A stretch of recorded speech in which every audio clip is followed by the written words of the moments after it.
Valedictorian. Talk about that when we come back.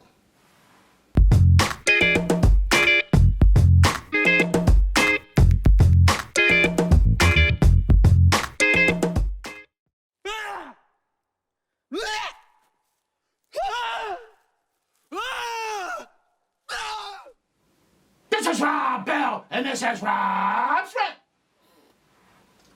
There was a young African-American boy who was deemed to be he was the valedictorian of his class. And he was all ready to graduate. However, he never got an opportunity to do it because the school that he went to, and I'm not sure what state it was or what school it was, but the rule was in order for you to graduate, you could not have any facial hairs on your face. And so he cut his sideburns, he cut his beard, he cut his mustache, but he had a small goatee under his chin. And when he attempted to go to the graduation, they banged him, they stopped him. And so he was a straight A student. He was the valedictorian. And he was not allowed to give the valedictorian speech, nor was he allowed to participate in the graduation. Now, I asked you, I understand there are rules, and people have to follow rules. And when you don't follow the rule, then you have to suffer a consequence. But was this about following the rules? Or was this about race?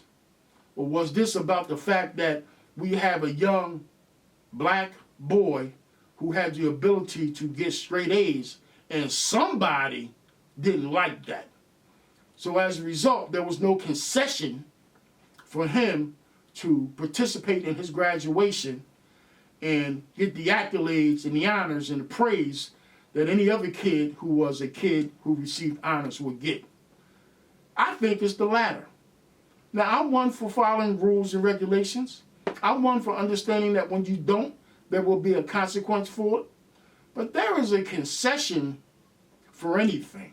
Whenever you draw out a contract, there's usually a concession for that. Whenever you do something that goes against the grain, there should be some type of concession for that. We're not talking about a kid who was marginal. We're not talking about a kid who got A's and B's. We're talking about a kid who got straight A's, 4.0, valedictorian. And as much as we blast young African-American males for not being on top of their game regarding education and not being on top of their game when it comes to being positive participants in our society, here it is. We have a young black man that does it the way it's supposed to be done, like I talked about in one of my earlier rants. And again, he gets stepped on and he doesn't get an opportunity to participate. Because you know why? The powers that be understand the ramifications of something like that. It goes way back to slavery time. They knew if they took the man away from his family and they separated us from our women and our children, it would emasculate us. They knew that if they didn't teach us or we didn't learn how to read as black men, it would emasculate us. They know that when we look for a job and they give the job to our women as opposed to us, it will emasculate us. And so the white man, and I'm going to say it, and I know you don't like it, continues to figure out how to emasculate us.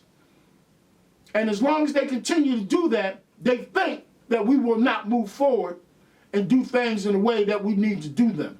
So this was yet another example of an emasculation of an African-American man because they had privilege to do that. I don't give a damn about, the fact that you can't come to the graduation with facial hairs. Yeah, it's a rule. Yeah, he might have violated. He made an attempt to take most of the facial hairs off his face, but he had a few hairs on his chin. And because of that, you don't give him an opportunity to speak.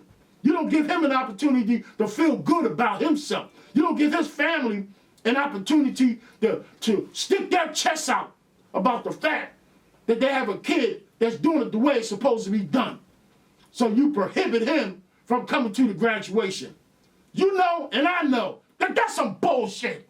This is Rob Bell, and this is Rant.